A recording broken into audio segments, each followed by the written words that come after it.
nhớ rồi trồng phong gì sẽ đỡ ra nó nọ giờ nó cho nhiều tin đầu nó tin o nhá cho họ sắm kia nó là giờ nó cũng muốn cho nhiều lo xử lý thôi là mong tụi nhiều đầy đủ vậy thì nó cũng là tụi ít tụi nhiều ăn tụi bọc kéo tới vậy và đó cũng nó cũng giờ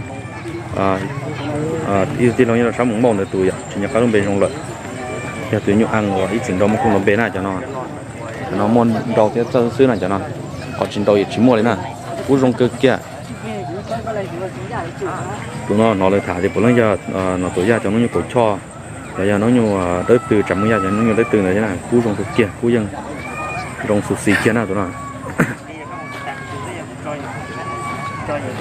nhiều giờ thiên ra này chỉ từ đó lò đây thiên ra đào tạo khớp phải này thế này cú rong kia từ thi tụi nó chứ không thấy từ thi o vậy nó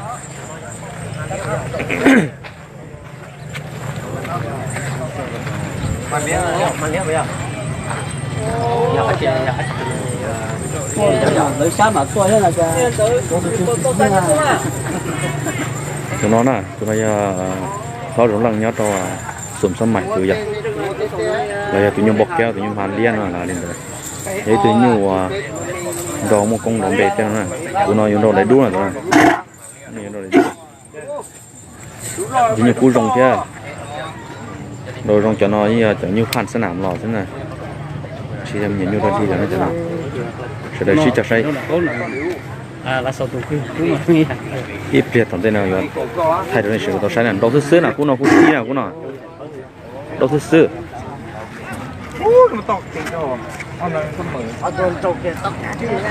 cái này một sai tụi cái nó này Run song,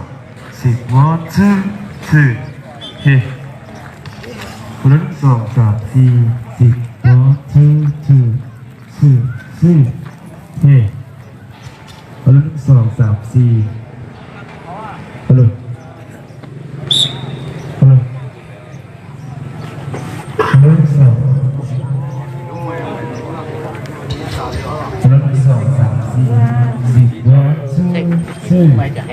2.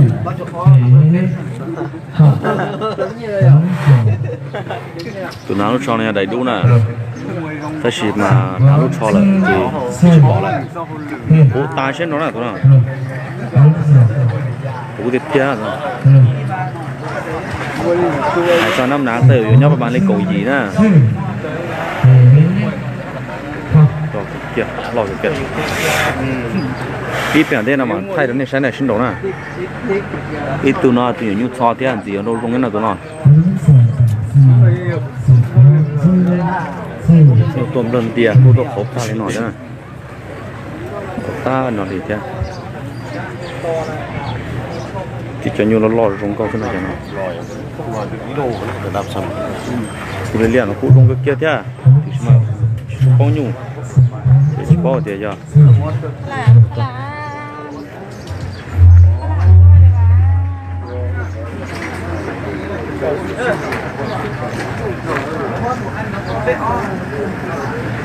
to tụi nó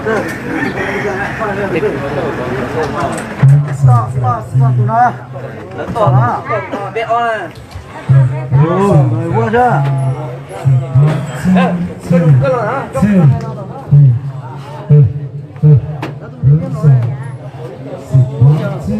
ít tiền mà thay này sai nè thay này bỏ nhiêu nó xí nè